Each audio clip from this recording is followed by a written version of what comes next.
Christmas can be a lot of fun, especially if you're a kid, but those toys, the foods, the decorations all come with their own dangers during the holidays. A nurse practitioner from Novant Health went through some of the things with me that you know and some you may not when it comes to holiday safety. The biggest thing is we see issues with batteries, either the small little AAA batteries, these small button batteries. A lot of children's toys have batteries in them. They do go down, believe it or not. They can sometimes get stuck, so we can do an x-ray to see if we see anything stuck in there. If not, often it's passed into the stomach.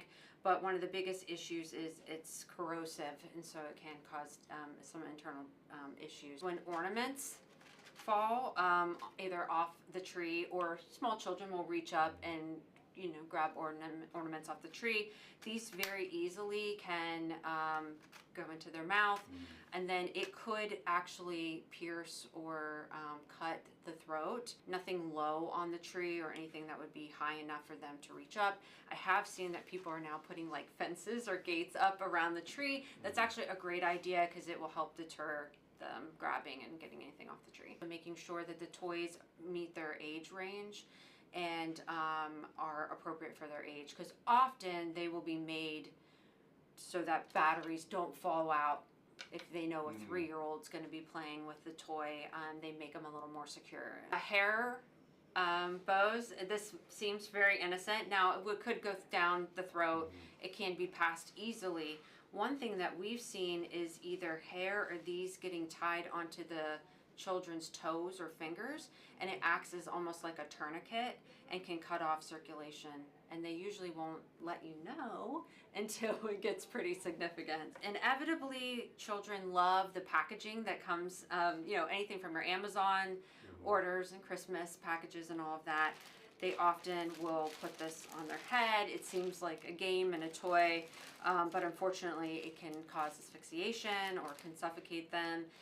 So it's very dangerous. So I always tell people, cut them and throw them away. Immediately pick up all packaging. How dangerous is something like a packing peanut to go down? I mean, it can be, especially in an infant. It seems soft, so it's not really a risk of it cutting or lacerating the throat, but it could definitely obstruct. And if it got down far enough, it's not something you could finger sweep out. You wouldn't be able to necessarily see it right away in the throat, and so you might not quite understand what had happened. So age-appropriate candies, okay? So this seems soft, so yeah, it's not gonna necessarily harm, but it could get stuck in the esophagus, especially of an infant or a toddler, and would obstruct that airway and would have to be removed.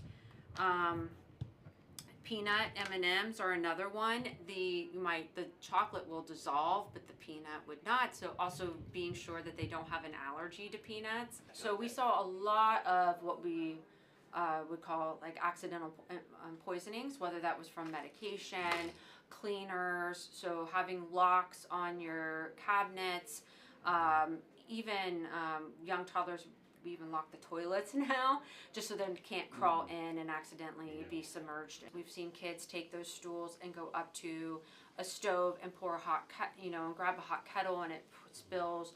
Hot grease or oil can spill, especially if you're frying something or making it for dinner.